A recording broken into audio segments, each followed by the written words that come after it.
Palabra y vida. Con el padre Manuel Horta, desde Sevilla.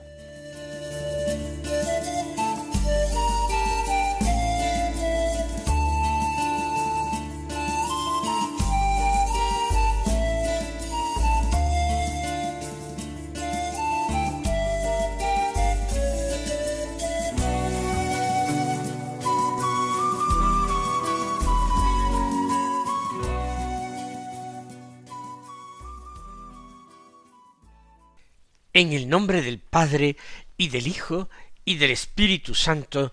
Amén. Alabados sean Jesús y María. Muy buenos días, queridos amigos, oyentes de Radio María y seguidores del programa Palabra y Vida. Hoy es el lunes de la segunda semana de Pascua, un lunes que es 28 de abril. Este 28 de abril la Iglesia celebra dos santos. El primero es San Luis María Grignon de Montfort, que nació en el último cuarto del siglo XVII, concretamente en 1673. Estudió en colegios de jesuitas y con la edad de 27 años, en 1700, se ordena sacerdote. Era un hombre con un grandísimo talante apostólico y se empeñó en la predicación de misiones populares por toda la zona oeste de Francia. Predicó sobre el amor de Dios en contra del jansenismo, ese cristianismo rigorista y frío que tuvo mucho arraigo en Francia. Y él, pues como digo, desde una sabiduría espiritual que el Señor le había concedido, habló de Cristo crucificado, que es la fuente de la esperanza del cristiano, y habló de la devoción a la Virgen María como un medio necesario y un medio imprescindible, insustituible, para alcanzar la perfección, la santidad y por tanto la salvación. Escribió, aparte de otros folletos y escritos, 3 obras principales. La primera fue El amor de la sabiduría eterna, en que, hablando de Cristo y de la redención, habla del papel tan especial que tiene María, y nos habla como toda la obra de Dios, la obra que realizó el Hijo de Dios, fue realizada por María, con María, en María y para María. Y por tanto el papel de María es importantísimo en la economía de la salvación. Y luego escribió otras 2 obras más conocidas y más directa y marcadamente marianas. La primera, el Tratado de la verdadera devoción a la Santísima Virgen. Y la siguiente, El secreto de María. Murió santamente en el año 1716, cuando solamente contaba con 43 años de edad. El otro santo que hoy se celebra es San Pedro Chanel, también francés, un sacerdote francés, pero del siglo XIX, porque nació en el año 1803.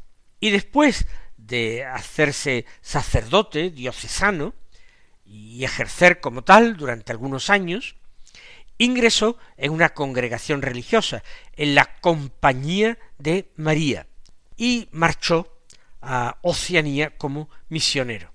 Vivió el ministerio con muchísima clase de dificultades, pero sobre todo con la oposición de muchos indígenas que terminaron dándole muerte en la isla Futuna en el año 1841, con solo 38 años de edad. Por tanto, Pedro Chanel, mártir. Pues vamos a escuchar la palabra de Dios que se proclama en la misa de hoy. El Evangelio que vamos a escuchar inmediatamente es como los de todos estos días del cuarto Evangelio de San Juan, del capítulo 3, los versículos 1 al 8, que dicen así: había un hombre del grupo de los fariseos, llamado Nicodemo, jefe judío. Este fue a ver a Jesús de noche y le dijo: Rabí, sabemos que has venido de parte de Dios, como maestro, porque nadie puede hacer los signos que tú haces si Dios no está con él.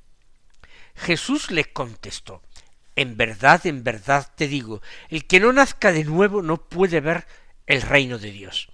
Nicodemo le pregunta: ¿cómo puede nacer un hombre siendo viejo? ¿Acaso puede por segunda vez entrar en el vientre de su madre y nacer? Jesús le contestó: en verdad te digo, el que no nazca de agua y de espíritu no puede entrar en el reino de Dios. Lo que nace de la carne es carne, lo que nace del espíritu es espíritu. No te extrañes de que te haya dicho: tenéis que nacer de nuevo. El viento sopla donde quiere, y oyes su ruido, pero no sabes de dónde viene ni a dónde va. Así es todo el que ha nacido del Espíritu.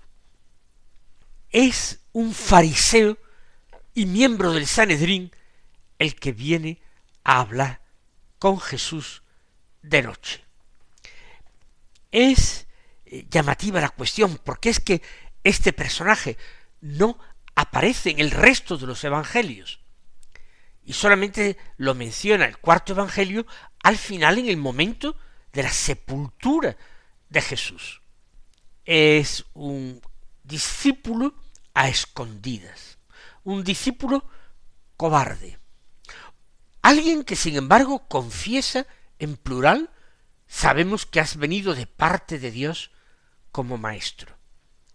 Quizás no lo reconozcan como Mesías, pero sí realmente como un maestro carismático, que no ha aprendido de maestros humanos, sino que ha sacado su sabiduría directamente de Dios, y que Dios está con él porque lo acompaña con signos extraordinarios que no podría hacer nadie que no tuviera el favor de Dios. Cuando Nicodemo habla en plural, ¿a quiénes se refiere? Muchos, la mayoría de los comentaristas, quiere ver en este plural al conjunto del Sanedrín, lo cual haría terrible la condena a muerte de Jesús por parte del Sanedrín, a sabiendas de que era un hombre de Dios. Eso haría aquel pecado muchísimo más grave.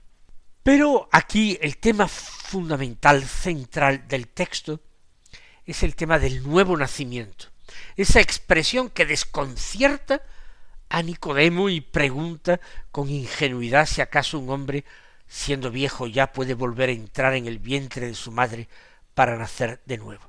Pues Jesús habla del nuevo nacimiento y explicará en qué consiste este nuevo nacimiento de agua y de espíritu. Pero destaquemos algunas ideas en el texto. La primera sería que Nicodemo va a ver a Jesús de noche. La noche nos está hablando del temor que tiene a ser visto por otras personas y notoriamente por sus compañeros del Sanedrín. La oscuridad es también el abrigo del mal, de lo que no quiere salir a la luz, porque se siente avergonzado o bien porque se va a sentir juzgado y condenado en la luz y a la luz. Él viene siendo de noche todavía, y de nuevo se expresa su actitud interior. Él quizás no cree más que Jesús es un gran maestro, como otros, pero quiere salir de la duda si Jesús es algo más. Viene siendo oscuro, pero regresará ya con la luz brillando en el cielo. No lo dice el texto.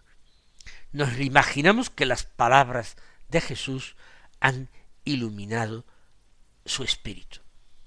Pero enseña algo importante a los hombres de hoy, Nicodemo.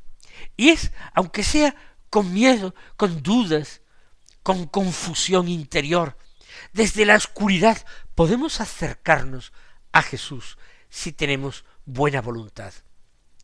Podemos darnos cuenta de el influjo decisivo que Jesús ha tenido en la cultura humana, como una grandísima parte de las obras de arte de la humanidad lo representan a él o se refieren a él. Y grandísima cantidad de monumentos de todo tipo hablan de él. Imagínense todas las iglesias cristianas del mundo, y no solo las católicas. ¿Cómo no suscitar la curiosidad en cualquier persona de buena voluntad, que podría ir desde su oscuridad hacia Jesús para preguntarle a Jesús sus dudas, pedirle una aclaración, pedir la justificación de por qué las grandes pretensiones que tiene el Señor? Una segunda idea sería esta que me parece a mí que es la central, la del nuevo nacimiento del agua y del Espíritu Santo. Jesús dice taxativamente que no puede ver el reino de Dios, no puede entrar en él tampoco quien no nazca de agua y de Espíritu. El Señor nos está diciendo que no nos basta con el nacimiento natural y la condición humana natural, porque la condición humana, la naturaleza humana que hemos heredado de nuestros padres, es una naturaleza caída, corrompida. El pecado de Adán, toda la historia de pecado de la humanidad nos marca, nos influye, queramos o no. Por tanto, no nos basta con nuestro ser puramente natural, con nuestra naturaleza humana. Necesitamos una vida nueva, necesitamos una vida que esté por encima de la naturaleza, una vida sobrenatural. Necesitamos el Espíritu de Dios, que nos puede convertir y transformar totalmente. Nacer del agua es una alusión al bautismo, no al bautismo de Juan, que era un signo de penitencia y de arrepentimiento, sino al bautismo cristiano, que es símbolo del morir al hombre viejo para nacer de las aguas como hombre nuevo, purificado y libre. El bautismo no es, por tanto, sólo una ceremonia, un rito exterior, es un renacimiento interior totalmente. No nos imaginamos lo que resulta transformado en la persona que lo recibe. Es extraordinario, realmente es criatura nueva quien lo recibe. Y además, el bautismo no puede ser entonces un hecho del pasado, sino que, como toda vida, debe renovarse cada día.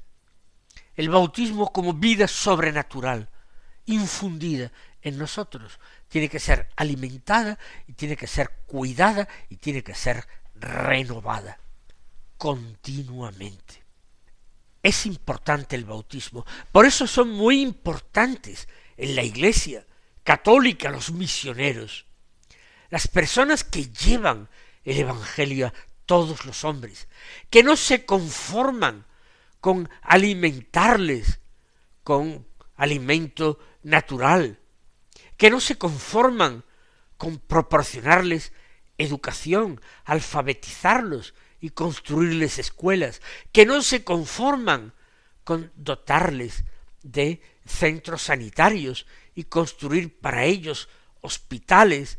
El mayor insulto que se le puede hacer a una persona pobre es la de creer que no necesita más que cosas materiales, ya sean alimentos vestidos, edificios en que vivir y hospitales. No.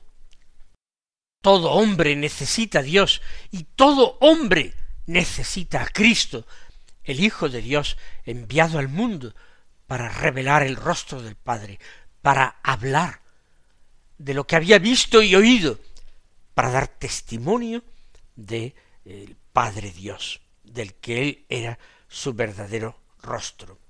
Todo esto nos lleva también a reflexionar sobre esta afirmación de Jesús en el texto: lo que nace de la carne es carne, lo que nace del espíritu es espíritu.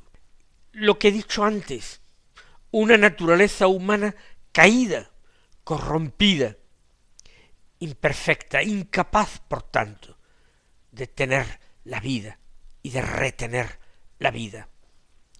Nuestra naturaleza difiere de la que recibió Adán en el momento de su creación. Es más conforme con la que tuvo Adán después de su pecado. Lo que nace de la carne es carne. Sin una intervención de Dios, sin ese nuevo nacimiento, la carne volverá a ser carne, se quedará solo en ser carne y volverá al polvo y se disolverá en nada. Hace falta nacer de lo alto, como Jesús enseña, hace falta nacer del Espíritu para ser Espíritu, para tener vida eterna. Solamente el Espíritu Santo eleva nuestra naturaleza a una dimensión nueva e insospechada. Muchas veces nosotros tenemos que pararnos a pensar si las decisiones que tomamos en nuestra vida nacen del hombre viejo, del hombre carnal, de la carne, o si esas decisiones vienen de una vida espiritual guiada por el Espíritu, una vida de renacidos. Vamos finalmente a fijarnos en la afirmación de Jesús al final del texto. El viento sopla donde quiere, así sucede con el que ha nacido del Espíritu.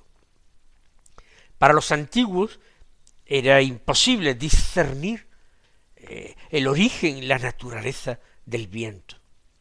Sí se advertía que soplaba, a veces con más fuerza, otras veces, para desesperación de los navegantes, se hacía una calma total. Unas veces soplaba en una dirección, otras veces soplaba en otra dirección, y a menudo cambiaba sobre la marcha, muchas veces de rumbo. Por eso dice Jesús, el viento sopla donde quiere. El viento sopla donde quiere. Y esa es la comparación con el que ha nacido del Espíritu. Porque el Espíritu de Dios no puede ser controlado ni encerrado. La acción del Espíritu en cada persona es una acción totalmente misteriosa, inesperada, sorprendente.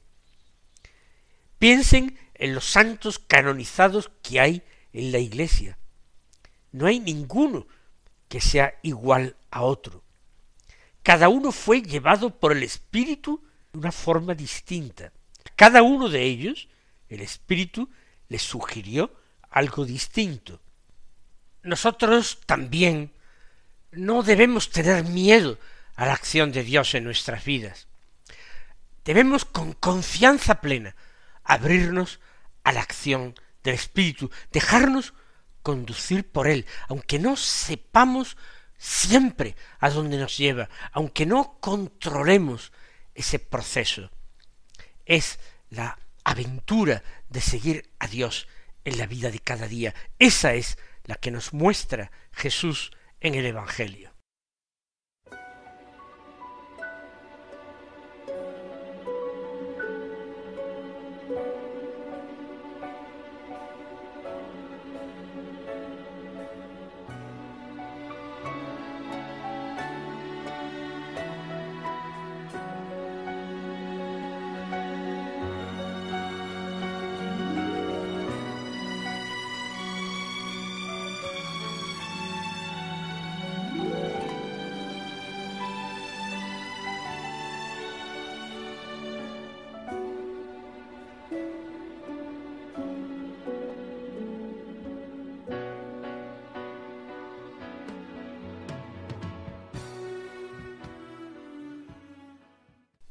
El salmo responsorial de la misa es el Salmo 2. Dice así: ¿por qué se amotinan las naciones y los pueblos planean un fracaso? Se alían los reyes de la tierra, los príncipes conspiran contra el Señor y contra su Mesías. Rompamos sus coyundas, sacudamos su yugo. El que habita en el cielo sonríe, el Señor se burla de ellos, luego les habla con ira, los espanta con su cólera. Yo mismo he establecido a mi rey en Sión, mi monte santo.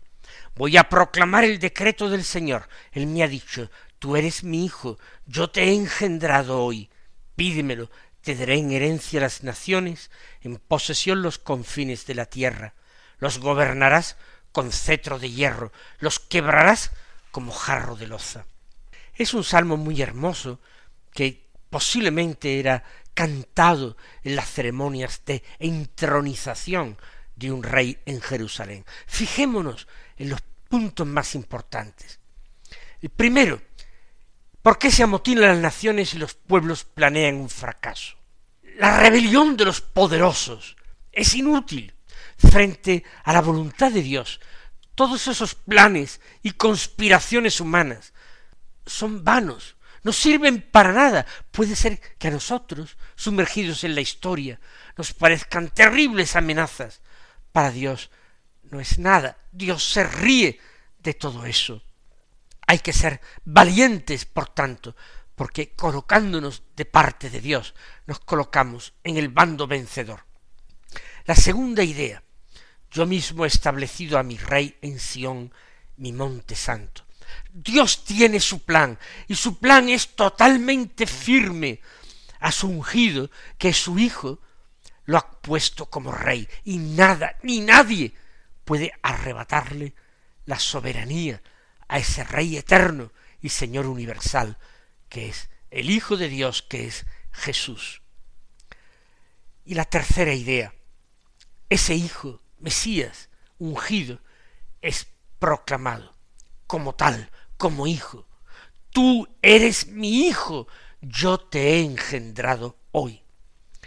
Cuando el salmista dice aquello, no sabe que está dando voz a el Espíritu Santo, que realmente aplica estas palabras a Cristo. Sólo de Cristo Dios puede decir: tú eres mi hijo, yo te he engendrado hoy. Fuera del tiempo, ese hoy eterno, el Hijo es engendrado por el Padre. Por eso el Padre se llama Padre y el Hijo se llama Hijo, por ese ser engendrado y por ese engendrar. Es importantísimo doctrinalmente, pues, este Salmo 2 que hoy nosotros estrofa a estrofa recitamos intercalando los aleluyas. Mis queridos hermanos, el Señor os colme de sus bendiciones y hasta mañana si Dios quiere.